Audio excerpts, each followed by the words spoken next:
The views and opinions of this broadcast do not reflect the views and opinions of Armed Media, New Productions and its affiliates.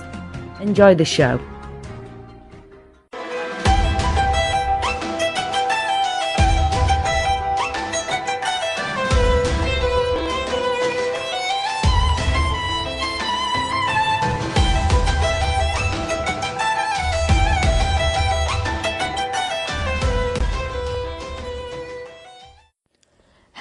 Hello, and welcome to Let's Talk Careers with Sara on Armed Radio Global.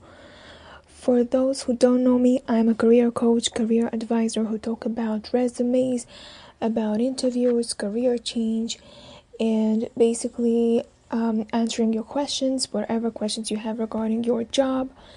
And I'm here every Wednesday, 10 p.m. Eastern Time on Armed Radio Global. If you have a topic that you want me to discuss or you want to message me on Facebook, I'm here live on Facebook, Let's Talk Careers with Sara. And also you can join my group, Let's Talk Careers Inner Circle. And I also have a freebie. It's a free download. It's a free resume download that you can have a template of your choice, and you can find the link on my Facebook, Let's Talk Careers with Sara. And if you don't have Facebook, you are not a social media person, that's fine. I got you covered. You can reach me over my email, Let's Talk Careers with Sara @gmail.com. Tonight's topic is create, dominate, generate, get maximum results on your next interview. So I will start with tips to dominate your job interview and give the perfect answers. Okay, congratulations. It took a lot of work and preparation, but you landed the interview and separated yourself from the others. Now the game really begins. And you have separated yourself from others by using a warm connection to earn a few minutes of time, by showing all the telltale signs of being perfect candidate, and by crafting a VIP marketing materials and resumes that were so good this company felt compelled to invite you. Now the game really begins. Why, you're probably asking? Because the job interview is where you win or lose the offer. Even the world's best resume and cover letter won't save you if you commit common critical mistakes. The real way to win an interview is by taking just few extra steps before it even starts, so you can craft the perfect answers, display high levels of competence, and get the job every time. Now, for interview tip number 1 that I want to share is hack the interviewer's state of mind. To prepare for your interview, think about what the interviewer is looking for. Most candidates, however, only think about themselves. They get so wrapped up in their own thoughts, concerns, and abilities, and forget that the interviewer actually wants in the perfect candidate.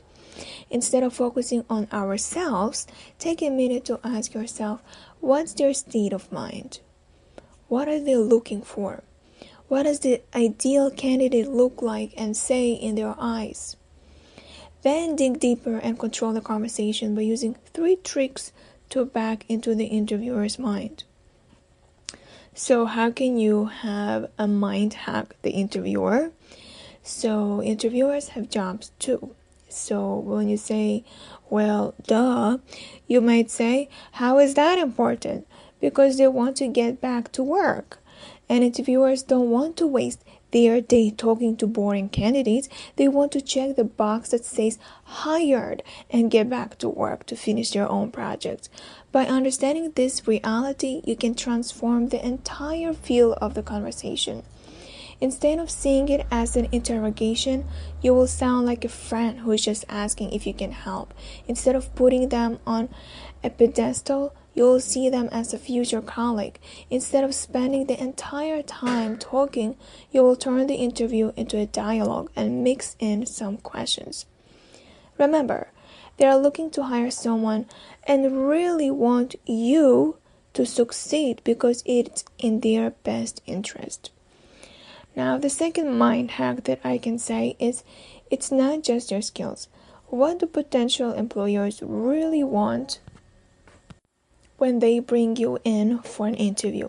I'll give you a hint. It's not experience. If they were looking for the most experienced person, they could simply read resumes and test people. But interviews don't only assess your skills, they also gauge your behavior. Understanding this gives you a huge advantage because you can prepare by considering the following things. What are the behaviors and personality traits that this position requires? For example, salespeople are friendly and personable. What type of language would someone in this role understand and use? For example, do you know what Ruby and Rails means? SEO, ROI? What nonverbal cues do I want to send before even walking into the room? For example, how does someone in this position dress? Suit, dress, polos? When used correctly, you can use these cues to instantly and subtly signal to the interviewer that you are a high-value candidate and vastly improve your chances of receiving an offer every time. Next is the mind hack. The third tip that I want to share is do your homework. Finally, do research on your interviewer on sites like LinkedIn, Twitter, Google. The goal is not to stalk them or memorize everything they're ever done. Instead, it's to learn their background, what schools did they go to, what clubs have they been a part of, their position with the company, are they in a new role, were they recently promoted, common interests you both share, are they into volunteer, work, sports, hobbies. With these details, you can spark deeper discussions and stand out by subtly bringing them up during the interview. You'll position yourself as someone who goes the extra mile, who is proactive, and who cares. What's the result? A great job offer. Once you have taken these steps to go deep into your interviewer's mind, it's time to final interview preparations and practicing how to answer tough interview questions. Now, the next tip for the interview is the 3-step method to give the perfect response to even toughest interview questions. So, the perfect response, I would say, let's start with the step 1, is find the question behind the question. Let's take a cue from the world of dating and analyzing this common question. Does this make me look fat? Okay, I'm just giving you a hypothetical question, not related to the interview, but something that I want to show an example. So, how would you answer a question like this? Does this make me look fat? What is she really asking? This is not just about the fit on a pair of jeans. She's asking, do I feel secure with the way I look? Do you still love me? As you can see, the question goes far deeper than it appears on the surface. This same principle is true in interviews. When someone asks you, can you tell me a little about yourself? It seems simple and very straightforward, but the reality is, tell me about yourself has a dozen of questions behind the question. A great way to uncover these hidden questions is to think, what is their concern? What other information does this question give them? Are they testing to see if I'm familiar with the job's responsibilities? Do they just want to see how I handle vague questions? Always take time to pause and think about what they want. If you jump into answering their questions or trying to sound good, you can miss what's really being asked. Then, now I want to give you a sub-tip that I call it. Come up with a list of 10 potential interview questions. Run them through the criteria that I just told you right now to uncover the hidden meaning behind what the interviewer could really be asking. Make sure to write this down before moving on. The next response, step number 2, is find the plain English answer. If we try too hard to sound smart and professional, we end up sounding like idiots. Yes, the occupation filled me with immense joy as I interacted with my supervisor on a day-to-day basis to execute the financial. I'm like lost, huh? A better strategy is to first translate what we're trying to say into a plain English answer. Then, if our response is compelling, we can polish the exact language to make the answer interview worthy. Imagine the interviewer asks, "What do you want this job? Why do you want this job?" Before blurting out something about how you really love their corporate values and how you are so passionate about the job, come up with a plain English response. So here I'm going to give you an example of some real reasons you might want to work at company X is the company does a great work. There are lots of smart people here. I think I can do a good job. And here's what your answer might look like in plain English. I want to work here because the company does a great work. There are a lot of smart people and I think I can do a good job. Now, with the 10 questions that you deconstructed earlier, come up with your plain English responses to them. Be sure to also address the question behind the question. At this point, we're not concerned about structure and sounding great. We just want to get a response on the page. Now, that plain English answer is already better than most. Now take it to the next level by using the third and final step. Perfect response step 3 is polish to perfection. The way to polish your plain English response to perfection is to add a compelling story. A story, when told well, is the easiest way to decommodize the answer and elevate yourself in the eyes of the interviewer. So here's how to do it. Start with a broad opening. Set the stage with some high-level background to let the interviewer know what you are going to talk about before diving into details. For example, I want to work at ACME company for 3 key reasons. First, you are doing amazing, life-changing work in the field of X. Second, I'm confident I can make a huge contribution given my experience in Y. And third, you have some of the smartest people in the world working for you. That really excites me from the intellectual perspective. Then, get really specific. Now transition into a short story with only the relevant details. For example, working with the smartest people is a big deal for me. You will notice that I have a history of actively seeking out and working with the top people in my field, such as John Smith and Jane Doe, who really pushed me to accomplish Z. Okay, and then you highlight the important takeaways. Lastly, get broad again and highlight the key takeaways. For example, the bottom line, I thrive in environments filled with smart, ambitious people, and that's why I love to be part of the ACME team. Notice how different this is from what most people say in interviews. It's crisp and concise and no fluff and packed with details that are engaging and impressive. Filter your responses to common interview questions through the step-by-step system, and you will give the perfect answer every time. Now, perhaps I am going too fast here and you don't have time to take notes. I will have the show recorded and it's going to be posted on my Facebook page, Let's Talk Careers with Sarah, and it's also going to be posted on other social media sites. So let's continue. Now, interview tip number 3 is avoid these deadly interview mistakes. You've got the interview, you have done your research, and you have done your amazing answers. You are almost there. Don't blow the whole thing by committing one of the 3 biggest interview mistakes. You could do everything that I've said right now correctly and still get a no if you make an error that lands you into the do not hire pile. To make sure that doesn't happen, so you have to There is a video that I want to share with you that speaks about how, what are the 3 biggest interview mistakes that a person can make and really blow it off.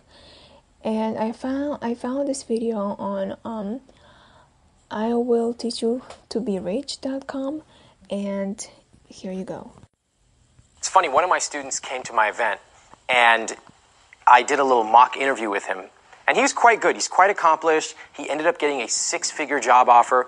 But when he sat down in that chair, he really just looked like kind of lazy and kind of unenthusiastic. But of course the guy's enthusiastic. He paid a ton of money. He flew to New York. He was sitting down with me to interview. But the air he was giving off was relatively unenthusiastic. So all of us were kind of like, what's going on here? And I pointed out his body language, and that's all it took. So he was kind of sitting like this. He was really just slouched over. And again, in his head, he was totally pumped up. But it doesn't matter what's in your head. It matters what people see. So I want to talk about some of the mistakes that we can make in interviews. These are subtle.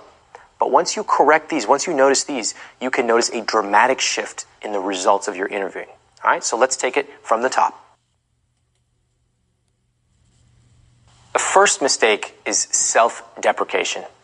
How many of us say things like this? Yeah, it was just a group effort. Do you notice what I just did? Yeah. See how I said it? Yeah. And then I shrugged. Those are both signs that you're self-deprecating.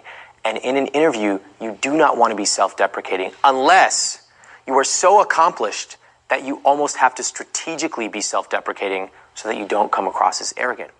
So we'll say things like, yeah, I just ... or yeah, like that. You see what I did that? You can actually be confident without being cocky. And I have a variety of videos in the course showing you exactly how to do that. Remember this, it's okay to say, yeah, I was really proud of doing XYZ. It's okay, because you're not just saying I was really proud of being the best person in the world. You're actually saying I was really proud of how we worked together to accomplish XYZ. You know, one of the things I learned was blah, blah, blah. So what am I doing there? I was really proud. You're right on the cusp of seeming arrogant, but not really, because listen to the intonation. Yeah, I was really proud of doing XYZ. And then you go on to say, one of the things I learned was ... Now, one of the things I learned is not cocky at all. It's very much making the point that I'm self-reflective, I know what's going on, I learned and I listened, and here's what my impressions were. See how I balanced that out? So it can almost seem a little cocky. But then I said, here's what I learned. So the point is, you don't have to say, yeah, I guess I did a pretty good job. I guess, I think, I felt, all self-deprecating words. I want you to videotape yourself and notice the low competence triggers that you unconsciously telegraph. Things like shrugging, things like looking down, things like your intonation. I'm not sure, but I think I did a pretty good job. Not what you want to communicate. You're confident, you have options, you know you're the best candidate. And remember, you are evaluating them as much as they are evaluating you. So do not self-deprecate. In general, it doesn't work well for your advantage, and you want to be focused on communicating the best of what you've done and the best of what you want to do, not bringing yourself down.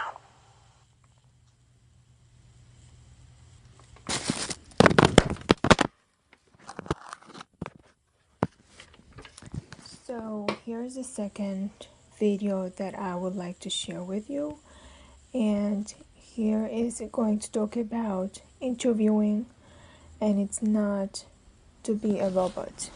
Next mistake is being a robot. Now, I have been accused of being robotic in forums as wide as a national profile in Fortune magazine. And that's okay. Apparently I don't smile enough. I've known that for years, okay? The point is, we tend to be robotic when we are not really comfortable. So it's funny, you'll see these people, they're out at bars with their friends, they're just hanging out, and they're totally animated. Put them down in an interview room, and they start saying things like this. Yes, I was quite accomplished at my last job. It was an extraordinary job that we all collectively did. You're like, what just happened? Like literally the energy was sucked out of this person, out of his soul. And now he's become the shell of a man, this robotic automaton. Okay, wrong. You do not want that to happen. What you want is to be totally comfortable in your own skin. That doesn't mean you have to be telling jokes, but do you notice what I just did? I said, that doesn't mean you have to be telling jokes. See, it's okay to be energetic. Again, one of my students came to my dream job course in New York, and he was basically relatively lifeless, right? He didn't have that much energy. We told him, look, your story is actually quite emotional. You need to slow it down. And then when you get excited, it's okay to say, look, I couldn't believe what happened. What's funny is, a buddy of mine, he actually did some recordings for NPR. And he went into the studio and he read his piece, and the audio engineer said, look, we got to do it again. And my friend's like, he's quite a good reader. And he was like, why? And the audio engineer said, look, when you're reading something, all right, if you're reading something and someone's just listening to you, they actually lose all this dimensionality. They can't see you, they can't feel you, so you actually have to pump up the energy even more. This is why newscasters talk in such an over-the-top animated way, because you're losing dimensionality when you're just watching them on a TV, right? It's two-dimensional. So they have to add emotion. It almost sounds cartoonish for someone who's been relatively low energy. I know, because I have been that in the past. Like, in general, I kind of, I was just talking like this, kind of passively, blah, blah, blah. But when I started getting interested, when I started listening and also talking in different tonalities, well, then I became interesting.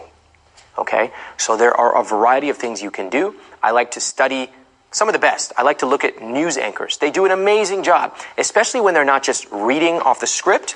Not like this, because it tends to be a little over the top. I like to watch them when they're asking interview questions. How did you do that? How did you feel when you saw this man with his head being chopped off?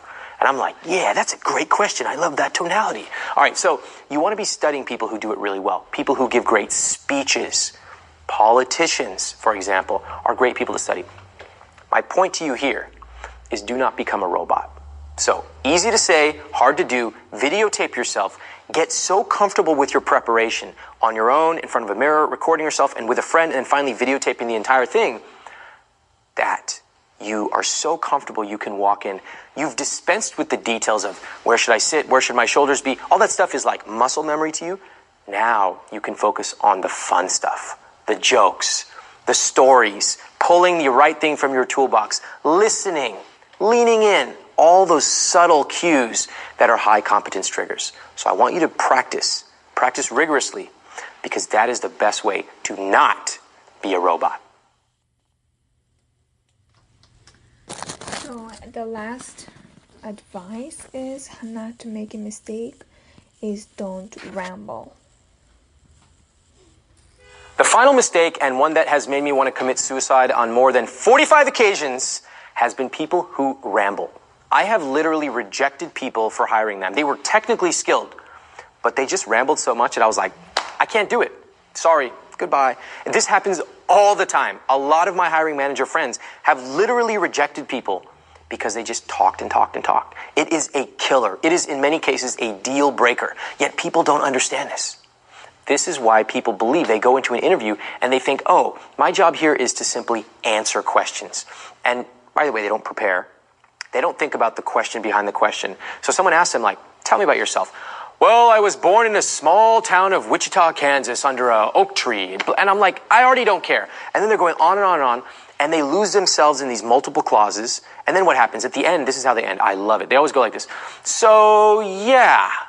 And I'm like, and then they realize, oh, man. You can see it in their eyes. They realize somewhere way back there, but they don't even know how they ended up here. And they end by saying, so, yeah, I guess. And I'm like, that was terrible. So what can we say about this? First of all, it's important to prepare. I've already made the point. I don't want to belabor it. The second thing is understand the structure of great answers. Again, going back to looking at the best people who appear on talk shows and professionals who go on national TV to answer questions. They'll get asked a very difficult question. Why'd you make that terrible decision, Mr. CEO? Okay, CEO's been studying this for 2 years, but he has to give his answer in 30 seconds. Not only does it have to be interesting, not only does it have to be short and concise, it also has to convey the correct answer, the message that he wants to convey. So how do you do that? First of all, limit yourself 30 to 45 seconds per answer, okay? That's how tight you need to be. Second of all, eliminate every extraneous piece of information. One of the things we find is that when you eliminate all those things, you can actually spend more time on the core nugget. And in my dream job videos from my New York event, you'll actually see we went through story makeovers, right? We took the before and the afters, and you can see that even though sometimes people will give a shorter answer, they pack it up with information and hooks and emotions, it actually feels more detailed than the person who was over here rambling. All right? Next, you want to think about this. Start with a short, high-level answer. In general, go into a very specific example then back out and go again to the high level. So here's what you might say. You might say, well, we did actually make a pretty big mistake at the last company, and it was something that initially cost us a couple of team members, but then we learned from it and we were able to turn it around. Let me give you an example. When we first started, we did blah, blah, blah, and then we realized, oh my God, we've cut the server database. And so it was terrible. What we learned was blah, blah, blah. See how I did that? It was high, and it transitioned into the low, the tactical example, and then back out to what I learned. All right, this comes with practice. Again, you've got a multitude of story makeovers right here in your Dream Job course, done live on video for you, okay? What are the 3 commonalities among the things I discussed? Don't self-deprecate, don't be a robot, and don't ramble. The key is you have to practice. Now, the unwashed masses will want a top 10 list of things not to do, and then they'll read it and they'll be like, yeah, I got it. And then for the first time ever, they'll go into an interview, a live interview, and they'll have no idea. Because you reading some random blog does not translate to you actually being great in an interview. You, Dream Job student, know far better that you have to actually practice extensively. You have to use video, you have to use audio, you have to study this stuff with a friend. When you do, you will know that you will have a massive edge over the vast majority of candidates who go into an interview and for the first time ever, against a live, skilled, experienced interviewer, they attempt to practice their interview. Wrong. The game that they're playing means they've already lost. You, on the other hand, you've done all the hard work ahead of time. 80% of that work actually has been done before you ever walk in that room. And that is why you can command disproportionate rates. That's why you can get offers from companies that other people cannot. And that's why you can walk in and be confident enough to say things like, let's talk about salary later. Right now, I just want to see if it's a good fit between you and me. That's how you do it. So, as you can see, this has been a great video to share with you guys. And let's take a break and we'll resume shortly. You are tuning in to Let's Talk Careers with Sara. I'm aired every Wednesday at 10 p.m. Eastern Time. In this show, I talk about career advancement, resume revamps, interview expectations, how to stand out from the crowd, how to brand yourself, and skills you need to become a CEO. All of this is on Armed Radio online show, Let's Talk Careers with Sara, exclusively on TuneIn Satellite and the Armed Radio Network. We are back, and I want to emphasize about, not to emphasize, but to go over that to be dominate in your job, because the topic of tonight is to create, dominate, and generate to get maximum results on your next interview. So the point is to be different than the rest of interviewers. And if you remember, in the beginning of the show, I have explained that you have come to the interview, you have landed the interview because you have used warm connection to earn a few minutes of your time.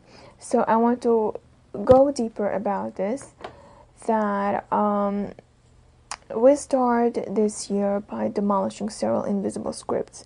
Like we say, if he really liked me, he would call me, right?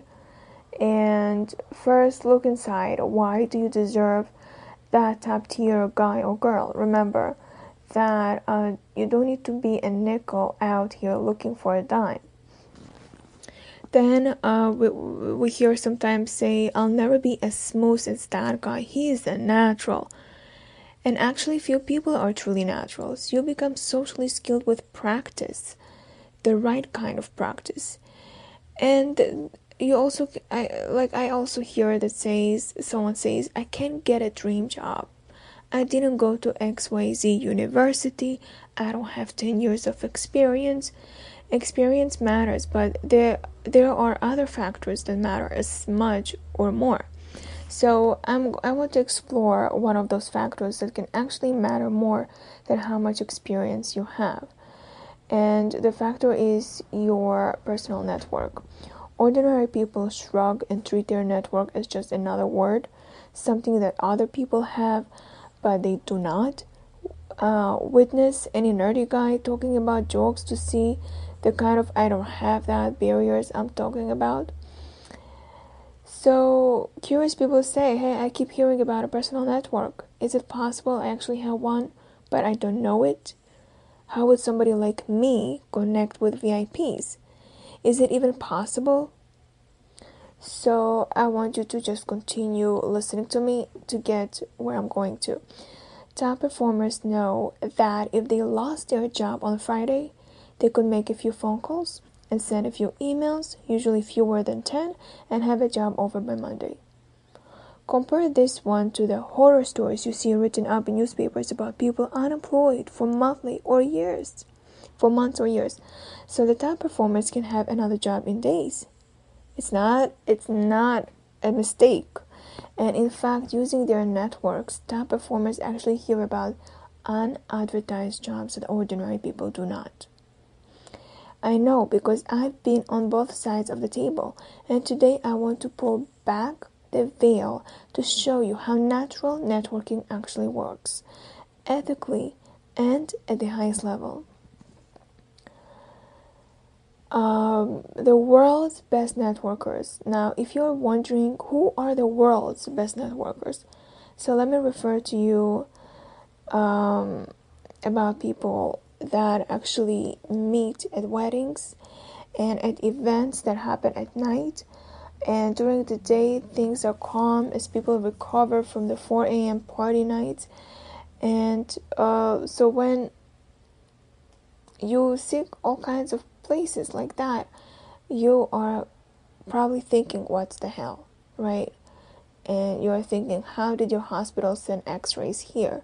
And then you are at the hospital and stuff like that. You basically are at the places where you meet people. Now,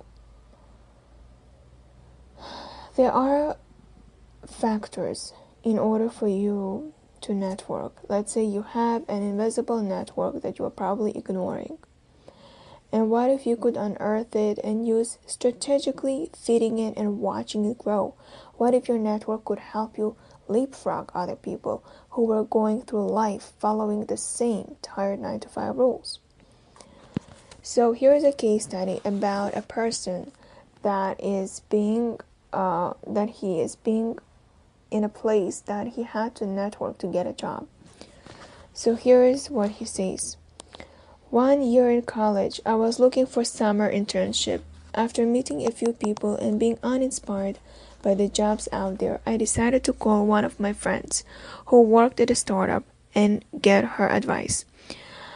I said, hey, I'm looking for summer internships. What companies do you know about? I still remember it was on a Friday afternoon because she told me to send my resume to her, which I did as soon as I got home. By Monday, I had a job offer. And here's the most ridiculous part. I was told to negotiate my offer with my friend from 7th grade. How did this happen? Yes, I spent the weekend doing lots of research on the company.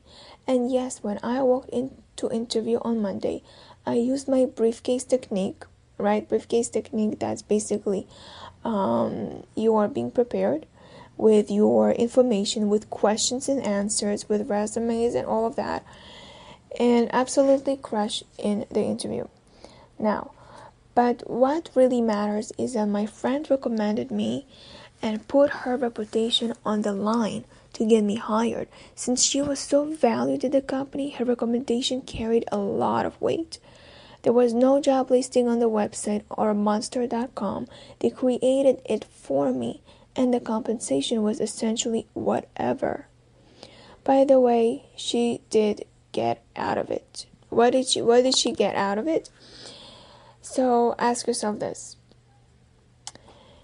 if he was a loser, right, with no skills, who wouldn't show up on time and did substandard work, would she have referred him? Of course not. And instead, she knew that he would do an awesome job. So when she referred him, she actually got a social value from introducing him and fighting for him to get the job. And it's critical because if you're a top performer, VIPs want you to succeed and will actually send you job opportunities and recommendations because it's in their interest to do so.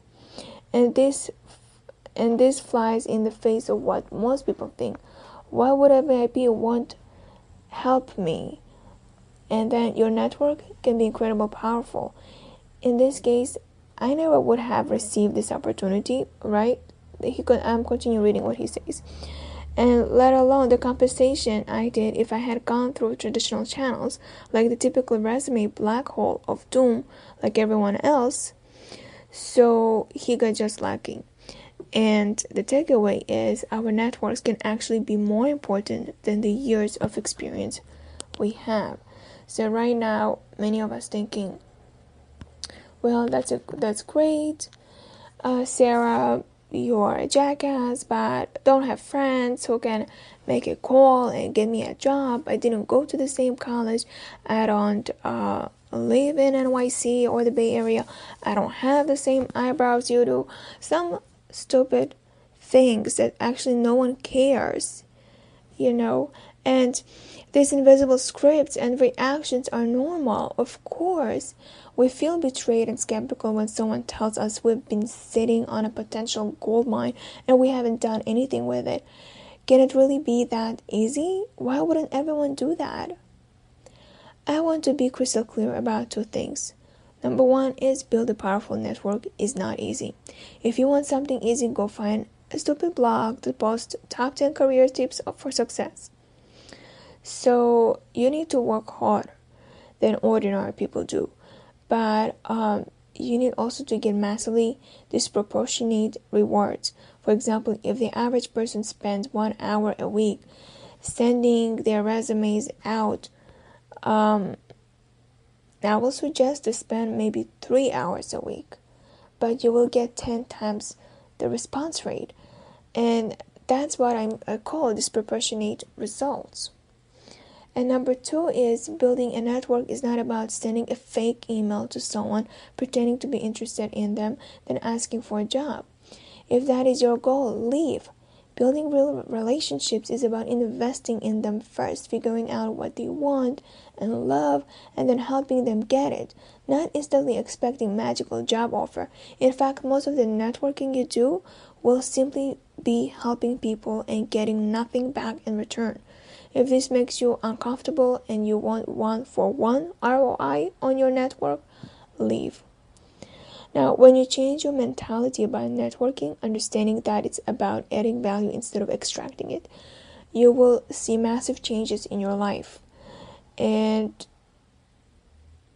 this is just not by just saying it, but you have to see it of yourself by just doing the tips that I'm telling you. And then there is one question that I asked a listener, and what you have learned about your network. And the results that he have told me was saying, he said that he was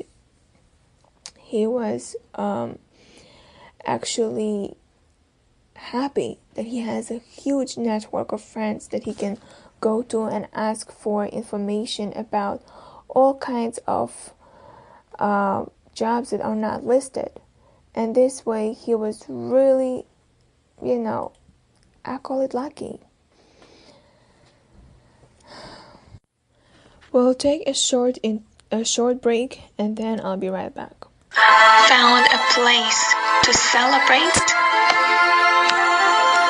But wait, you are missing a sweet table.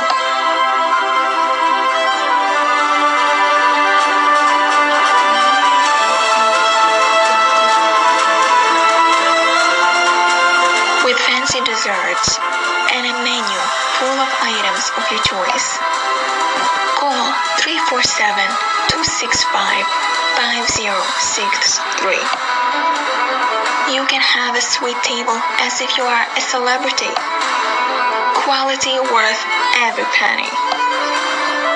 Order from New York Artisan Bakery.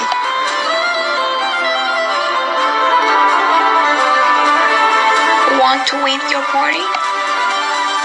Call 347-265-5063. So we're back.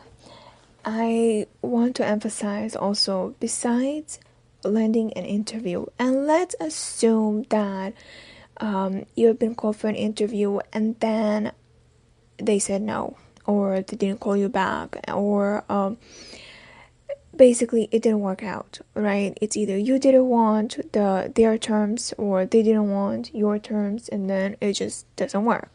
Now, let's say that it's not what happened. It just happened that they said, okay, we'll call you, and there was no feedback from them, and no, like you got an impression that they actually didn't see what they were looking for. So in that case, I would just recommend that perhaps you need to go back to your resume and start writing a winning resume. And I see here Ramit Sethi. He is also a resume writer, and he has great insight on how to write a winning resume that really can help you land the job that you are looking for.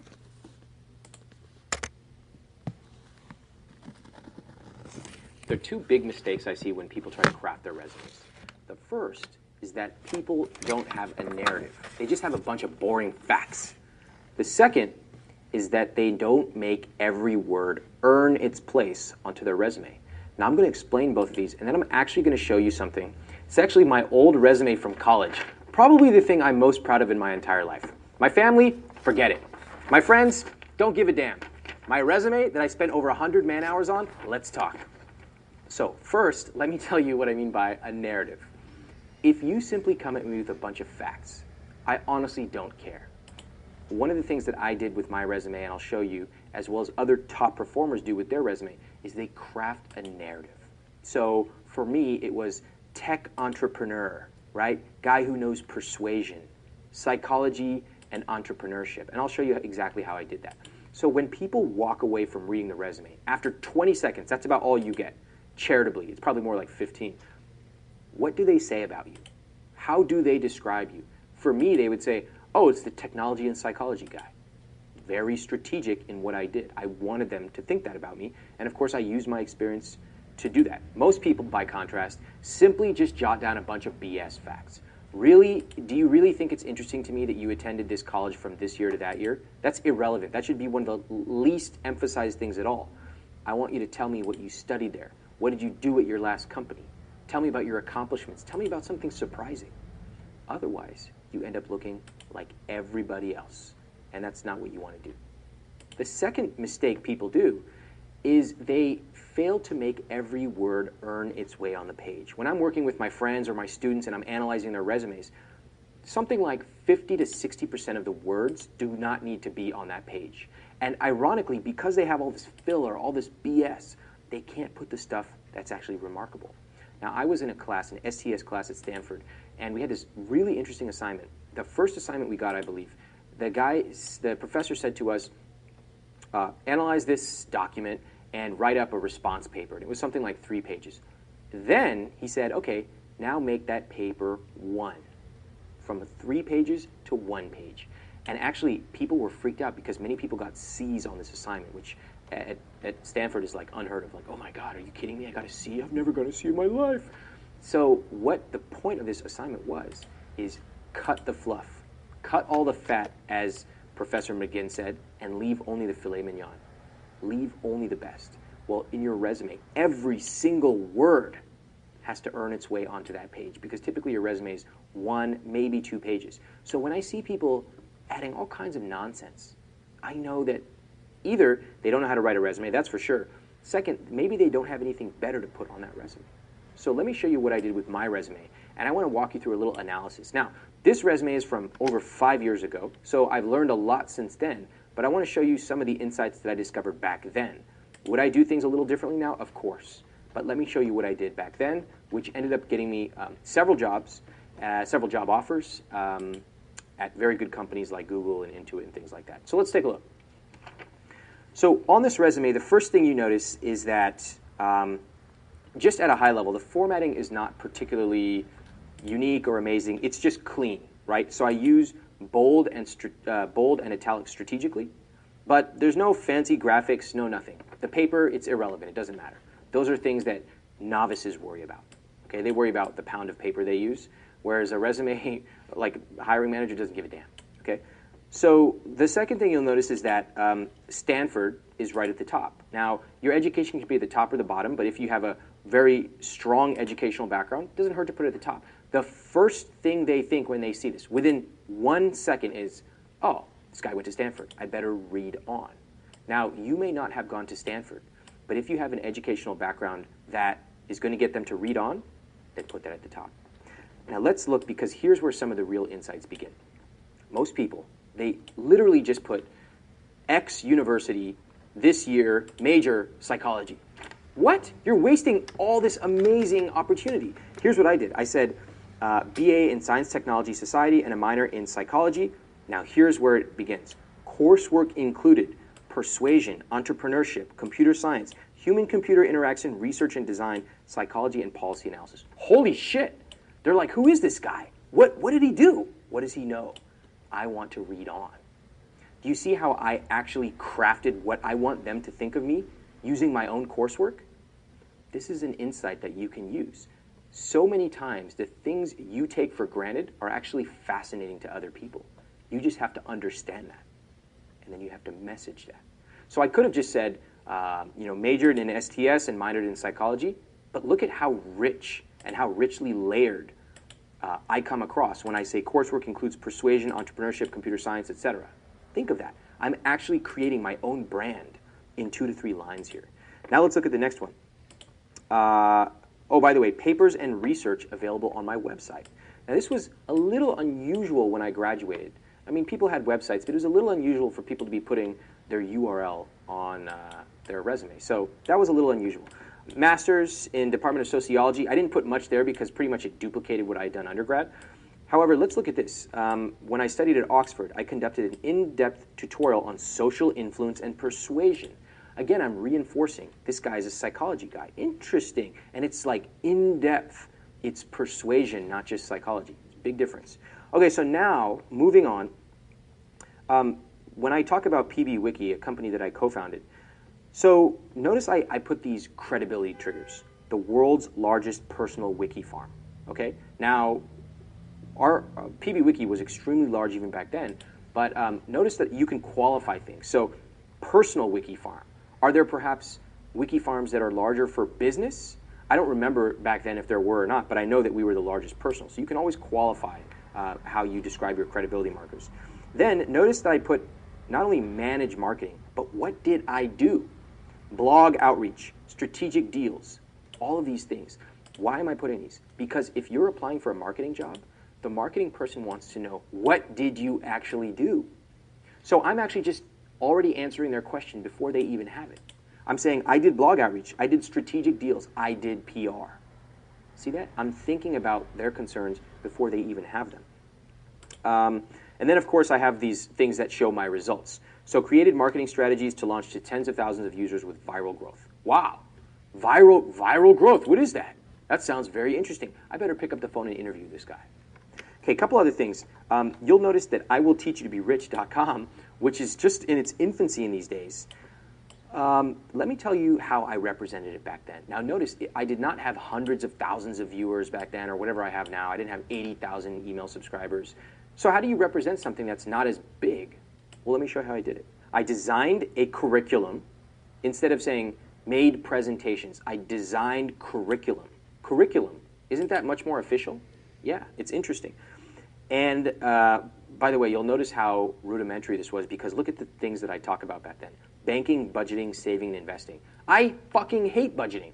Yet back then, that was how I started my infancy before I got more sophisticated. Next, I taught it to over 2,500 students. Anytime you can use numbers especially impressive numbers, back then to me, 2,500 was impressive. Now, 2,500 people visit my site probably in about an hour. Okay, so everything's impressive, but it's relative. Notice these other credibility markers I use. MIT, Stanford. See that? And by the way, why did I put Bay Area high schools and corporations? The only reason I put that was that I had some empty space on that line. If that had flowed to the next line, it would not have earned its way onto the resume. So keep that in mind. Let's see here. I also use this other credibility marker, Wall Street Journal. Now, not all of us have been in the Wall Street Journal. Let's be honest. However, if you haven't, maybe you should be thinking about what you can be doing to get credibility markers. It doesn't have to be the Wall Street Journal. It could be, I improved conversion rates by 30%. I raised sales by 15%. I improved the number of phone calls made by 14%. Think about what things you can quantify in your resume. Anyone can write about what they did. Very few can write about the results they achieved. Moving on, auction drop, I used Viral Marketing Architect. Why? Well, first of all, I could create my own title back then because I knew the CEO. So if you can do that, definitely make a strategic title. As recently as 2 weeks ago, I had someone, and they were like, I got them a job at a place, and then they put it on their resume, and their title was intern. I'm like, I'm going to kill you right now. Your title is intern? Why not technology intern or whatever, anything intern? Intern is not a position, okay? Think about it. Every word earns its way onto your resume, and every word is strategic. So Viral Marketing Architect is very different than summer intern, don't you think? The big thing that I'll add here is the credibility marker, direct report to the CEO. That's pretty impressive for a summer intern. Moving on, you'll see when I worked with Seth Godin, I describe what I did, worked one-on-one with Mr. Godin to research blah, blah, blah, met and interviewed Fortune 500 CEOs. So what are they thinking now? Remember, always ask yourself, what is the reader thinking and what do I want them to think? This is critical. When I help people with their resumes or with their college applications, they often will write stuff and I say, what is the reader thinking right now? And like, for example, for high school kids who are typically like horrible writers, and yet they write like, they want to write like the most sophisticated writers of all, so they end up sending really overwrought and just terrible. I'm like, what is the reader thinking? And often the answer for this typical high school application or college application is like, they think you're a dick. Like the way you're writing makes me not like you because you're using all these flowery words that you don't actually know how to use. You just seem fake. So when you recraft it, you ask yourself, what is the reader thinking? What do I want them to think? So here, met and interviewed Fortune 500 CEOs. Well, what do I want them to think? I want them to think that I'm professional and mature, even though I'm, at this point, something like 21 or 22 years old. So keep that in mind. That's why I put Fortune 500 CEOs. I want them to know that I can represent them in meetings. Okay, I am that mature. Notice that I put the word strategy here, member of strategy team. That's because hiring managers want someone who's not just tactical, and others who can execute. They want someone who can think broadly. They want someone strategic. Now, to tell you the truth, when I wrote this, I was not that strategic. It's taken me years to get strategic. But in truth, I was part of a strategy team, and the word strategy is important. So you never want to be deceptive, but you do want to understand what does the reader see, what do they want to see. I was a member of a strategy team. In truth, I was this young punk, and I needed to learn how strategy worked. It took me years to learn, and I'm still learning. But it's important to, whatever you've got in your tool belt, put it on the resume if it's credible and truthful, and also if it will resonate. Okay, a couple other things I'm going to go into. So Sun Microsystems, this is the job I told you about where I beat out a bunch of Stanford MBAs as like a young little sophomore in college. The big thing here to notice is used statistical analysis to identify insights and conclusions from complex data. There's a reason I put this on my resume. Most of the rest of this resume is relatively soft. It's a lot of qualitative stuff. It's a lot of marketing stuff. So what if a marketing manager is more quantitative? And they look at it and they're like, this guy doesn't know shit. He doesn't know any math. He's never done anything quantitative. Well, guess what?